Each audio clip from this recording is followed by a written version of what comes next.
After experiencing a storm the magnitude of Katrina, there is no corner of the city that isn't vulnerable. Experts say the people of Metro New Orleans should clearly understand that there is no area in this region that's safe from a hurricane. If a hurricane heads this way, the safest place to be is not here.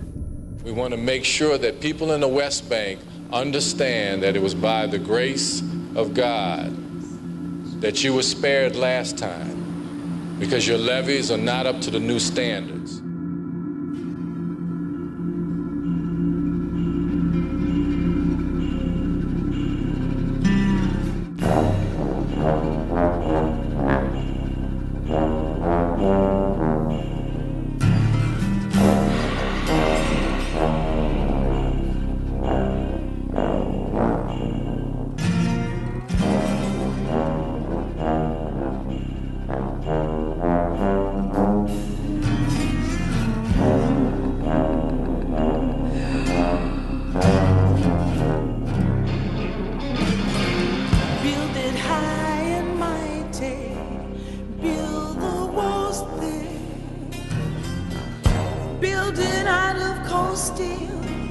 Blood and bread,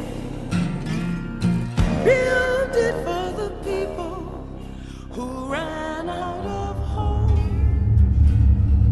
Build it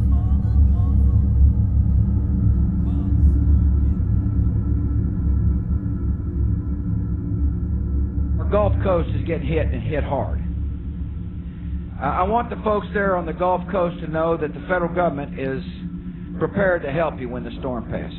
In Baghdad, they airdrop water, food to people. Why can't they do that to their own people in New Orleans?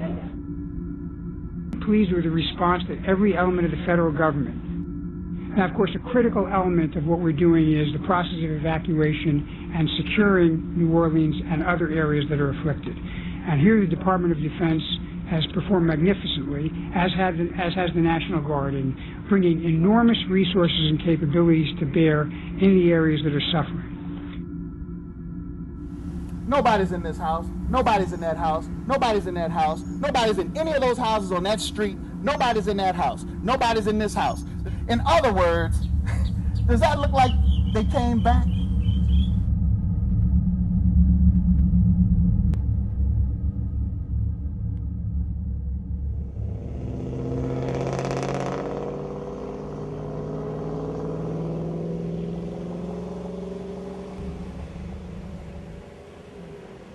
I'm Maxine Jonfro. This is my husband, Ricky Jonfro. He can't speak, and I'll speak for him.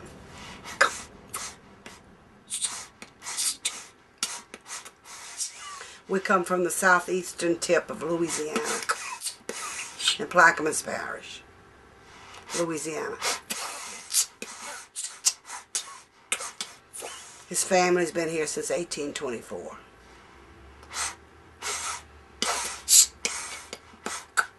They were devastated, and we were devastated by Katrina.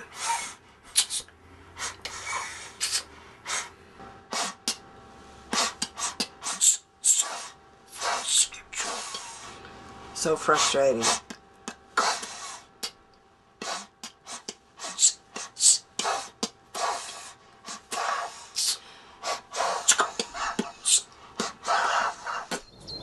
The help I got from FEMA is this. They sent me a trailer. The end. Now, I can't deny any of that. Did we order a trailer? Yes, we did. Did they send us a trailer? Yes, they did. But we ordered it in October. We didn't get into it until June. And that trailer sat here for how long? 6 weeks. 6 weeks before we even got in it. Now, we're still living in primitive conditions in a house with no water, no lights, no heat, no anything, a leaky roof. But all they had to do was give us the key. They wouldn't do it. But, you know, to answer the question, did FEMA help us? Yes, they did. They gave us a trailer. Hi, my name is Rose Taylor. My name is Dorothy. My name is Kelly. My name is Mel Quinn. My name is Cheryl. Haven't got any help from anyone. No organizations that's here in New Orleans. We got more from Texas, for as like, you know, food, to give us food in Texas. Our toiletries and all that. We brought all that from Texas, but we But haven't now we done received. ran out of We done ran everything. out We of don't everything. need So we haven't received anything from New Orleans. Nothing. From no organization. Diane Revon. Larry Berger. I sell real estate for a living. I'm a former United States parole officer, and then I left the U.S. Parole Service to go into a family jewelry business. I think Jefferson Parish is, I don't like using the word normal because I think we're a long ways from that word. I think it's better. I don't think Orleans Parish is anywhere near. And then, of course, the 9th Ward and the lakefront, they're 25 years. They're a quarter of a century. From if they ever come back. They may not ever come back. The people that lived back here were professional people. They were not drug dealers. They were not dope fiends. They were not killers. They were not prostitutes and all of the stuff that people tried to portray us as on the news during the storm. But there were doctors and lawyers and masons and school teachers, retired and otherwise, still working. There were roofers, there were contractors, there were musicians. Every house down here had music in it. Every house, there was a musician. So, the things that were said about us were not true. They were definitely not true.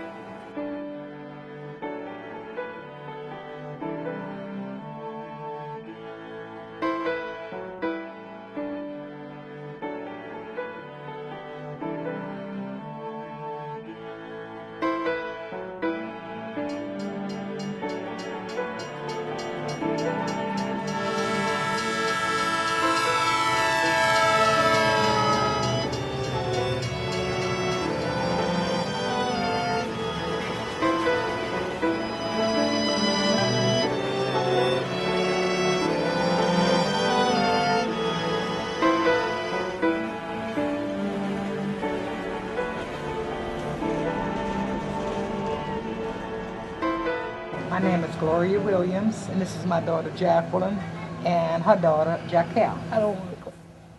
Because then she gonna get upset. I'm all right. And it's hard because my oldest daughter, this is not fair. She didn't ask for this. It's hard for her to stay in that small spot. She gets so upset. I feel so sorry for her. Sometimes I just hug her and tell her it's gonna be all right. Just pray. Just pray it's gonna be all right. My daughter is ADHD and bipolar, and being in this closed environment it's really hard for her. It's really, really, really hard for her, and I can see her getting worse. She has gotten worse. And then they don't have no hospitals open up. Nope. No beds. If they're announcing on TV, no beds in New Orleans. So if you can't even get sick. If you get sick, there's no beds. All the hospital beds, there's not enough to cover all the psychological needs that they need down here. But you do see the kids talk about other kids who have committed suicide in the past year. We had one family at school that had 6 people living in a 1-bedroom apartment. That's stress. You're living with your brothers and your sisters all in one room, sleeping on a floor for almost a year. My daughter-in-law committed suicide 3 months ago because of Katrina. Left my son with 2 children. After Katrina, we had many suicides, and it was a lot of professionals. The suicide rate really went up. And, of course, in the obituaries, you see a lot of people have died from the stress, but a lot of it was suicide, which they don't say. But a lot of professionals, doctors, lawyers, that's kids. Mm-hmm. They can't handle the stress, so they commit suicide. And it's really been sad, because to be Katrina related, they just can't cope. But stress makes people lose their mind. Stress and uncertainty makes people feel like they're hopeless and they're lost. I know lawyers that have committed suicide. I know a big TV personality from this city who they found naked, crawling down the middle of the street, barking like a dog because he couldn't get, and he had money, but he couldn't get help to get in his city and get back. And when he saw how everything was in the city, he lost his mind. So the mental state of people in this city is really that far from just snapping and people just going off and losing it. But they don't have no mental health care. But I think I need to talk with somebody, you know. It's getting to that point. I really think I need to go talk to somebody. And it's not just the adults in New Orleans that need help, it's the kids. They need counselors to come here and talk. Just like after 9/11, and some people lost their parents and they had counselors and all of these other things going on, and people all over the world donating blood, giving money. When somebody gonna come to New Orleans and talk to us less fortunate people? We can't afford counselors. We don't have no mental health facilities. And the little mental health facility they say they have 18 beds. They have over 2,000, 3,000, 4,000 mental health patients that need somebody to talk that to are living every on day. the street, that don't have houses, so they can't. If you don't have an address, you can't get your medicine. If you can't get your medicine, then you're going to be really psychotic again. And then when you become psychotic, what do? They don't pick you up and bring you to a facility where you can get help. They bring you to jail. And what is jail going to do for somebody who has a mental problem? Nothing. It's going to make them crazier, you know.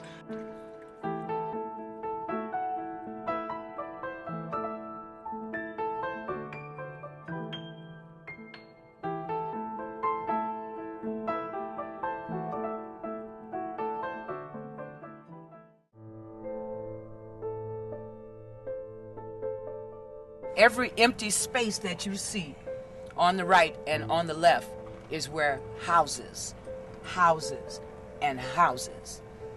Whole families wiped out. Whole generations of families. From the grandmother, the great-grandmother, to the great-great-grandchildren, you know, all died down here. Whole families. And the fact that you don't see any trailers lets you know something is up. And what do you think that might be? Ha! I think it might be that they don't want people to come back. You know, so you can find trailers everywhere else in the city, but you can't find trailers down here.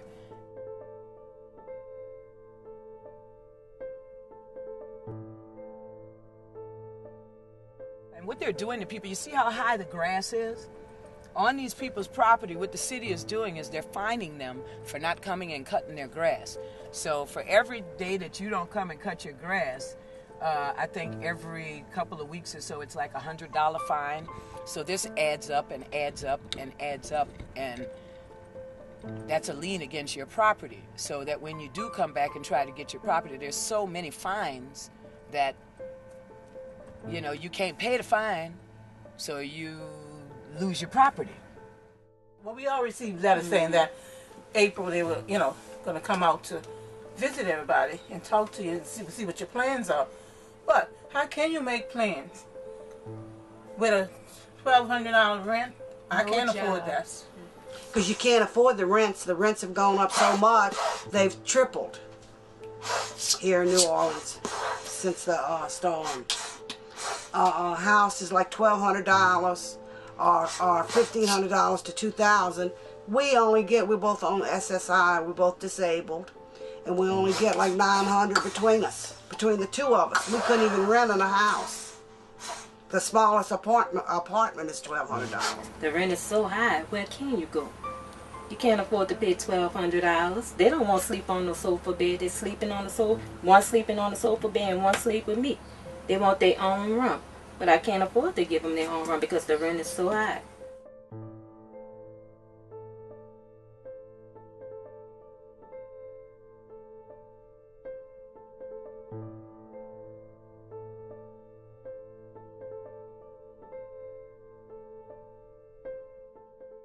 Now the biggest problem is what's happening to people in the Ninth Ward. Infiltrators are coming in here and buying up our property for taxes, and you know, some people who are afraid to come back are selling their homes for little or no money, $30,000, $20,000, you know, in some cases even $10,000 because they need money. And these people are taking people's property and when they fix it up, they're overcharging people to come back into the houses to live. I don't know how much rent they're paying, but I know people who lived in the house right here on the corner. Before the storm, their rent was $600. Now, after the storm, the rent, and those people aren't back. someone else is renting the house, and it's $1,600. $1,600. How can you come in here and you don't even have a job, but you're expected to pay a $1,600 a month rent, you know? Yeah, what they spent in 1 week on the war, they could have everybody in New Orleans and all the parishes, all of us in homes. If it happened again, I'm going to rebuild again. I'm not leaving this city. I love the city, and I'm just, whatever I'd have to do, I just have to do. You can rely on anything now. There's nothing to guarantee that you're not going to flood or you're not going to, something might happen. Yeah, all the insurance companies backed out of paying people what they wanted, what they needed, what they were supposed to pay up. I mean, we paid insurance for years on this home, for years. State Farm. And they will not help us. And insurance companies like Allstate, like State Farm, like Travelers, they came in here, and I don't mean it to be funny, I mean it to be just the way I feel. I think they felt like we were from the South and we were still waiting for the supplies to come in for the Civil War, and that they could do whatever they wanted to us, and that we were going to take their check, which a lot of people did do, and consequently will never have a home again. Yeah, they took our money. And a lot of other people's. The president allocated billions of dollars, and they got stuck somewhere, and people aren't getting their money. All right. At the same time, when I fled, I never expected to get a dime. But the thing is, I hear about all this money that we're supposed to get. Well, okay, if we're not going to get money, fine. I don't have a problem with that. Don't give us the money. But let's quit talking about that. Get off my back and let us do our thing. If you're going to give me the money, give me the money. If you're not going to give me the money, shut up and let us do our thing. The government's not doing what they're supposed to do. They helping as much as they can. They're out of money, the charitable organizations. They just don't have any money to help anybody anymore. I'm tired of listening to there's red tape. There's red tape. I'm tired of hearing this. I want to do something. You're not letting me do it. The city says you got to do something. The state says you've got to do something. Let me do it. Well, Mr. Aubrey, we have to go through these processes to get to your car. And this that y'all are doing is going to help. It's going to help people to see. And maybe it'll shed some light on, But you know what? A lot of times, even when people see the truth, even when they see the truth, they turn their heads. And they pretend, well, it ain't me, so it's okay. Since it's not me, it's all right.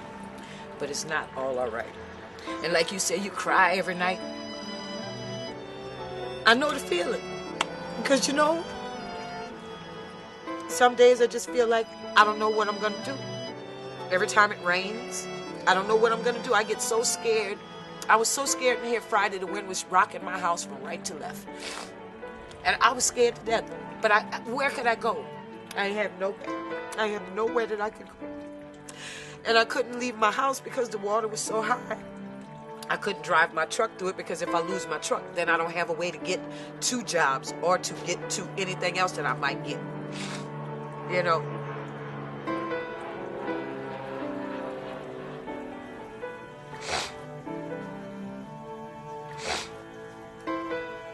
The federal government should come to our defense. They should help us out of this. We're not freeloaders. I worked for 17 years at the Belle Chase High School as a custodian. So I'm not lazy, and I don't want anything for nothing. Never have. I worked till I had to retire because of disabilities. The city could honestly be trying to do the best they can do. The state could be trying to honestly do the best they can do. And the feds can honestly be trying to do the best they can do. But their bureaucracy is so screwed up that people are messed up. You have people like me in this city that folks around the country need to understand are willing to start right now, build houses, start feeding themselves, and we're not being allowed to do something because of stupid bureaucracy. I mean, think about it. I can't knock this down because I'll get in trouble. So I have to stay in a FEMA trailer. Meanwhile, the federal government is going to be telling me, you should be grateful we gave you a trailer. Then you got people in the United States, well, if they pull themselves up by their bootstraps, maybe they could get something going. Meanwhile, my family and I, we got money in the bank. We can build a house. But where are we? In a trailer. A 32-foot by 8-foot wide. I'm 3 feet wide myself. I'm living like I have no worries in the world on the outside, but inside it's tearing me apart. That I can't visit my family because I'm ashamed to tell them I don't have no money. All I have is 5 uniforms for work, and I wear them every day, even when I'm off. Sometimes I don't even eat or sleep because I'm up watching him, and I'm worrying about how I'm going to survive. My godchild called me and want me to come to the school for a field trip, and I'm saying no because I'm scared to go outside. I'm scared to go in certain areas of the city that still don't have nothing because I think about it and it hurts. It hurts. And the kids, I know, don't suffer and they cry about their problems, but these kids don't really know how to express their feelings. And they don't know how to add everything together and say, well, I'm feeling this way because of Katrina, or Mommy, I'm wet in the bed again because of Katrina, or I don't want to play with other kids, or I don't know how to play with other kids and relate to other kids because I'm angry behind Katrina. So every friend I get, I'm going to fight them because I don't want to have no friends. Because I'm afraid I'm going to lose them. Now, I can't, look at this camera and tell them that, in so many months I'm going to, okay. But the future for my family is to be in a nice house. And we will have a sense of normalcy. But for me, I'm home. My daughter's probably thinking, I can't wait till I graduate from high school so I can get the heck out of Dodge. Huh? Okay. It's very dismal, the future. There's no future unless the government comes to our aid and helps us. Other than that, we'll be living in a tent, in the woods, I don't know. My hopes for the future is to be a habitat owner and to own my own house because the way that renters was treated after the hurricane is deplorable. This place was a third world before. We played, we weren't honest with ourselves. This place was not the way it should have been. And then that hurricane stripped everybody of everything, and now we see it was nothing more than a third world country, man. I don't point my finger at the federal government. I think they gave us the funds to do the levees properly. I just don't think we did them properly. There's nothing that's going to be done. Answer your question. Future's bright for us. Haven't got a clue with the city. State don't care about us. God bless everyone.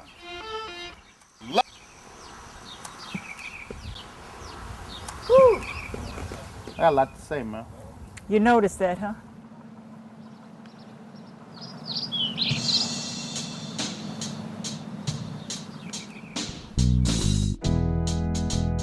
There's a funky water flowing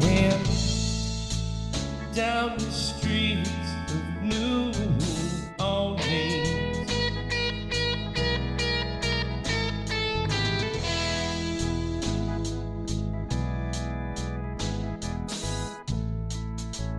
There's a funky water flowing all down the streets of New Orleans.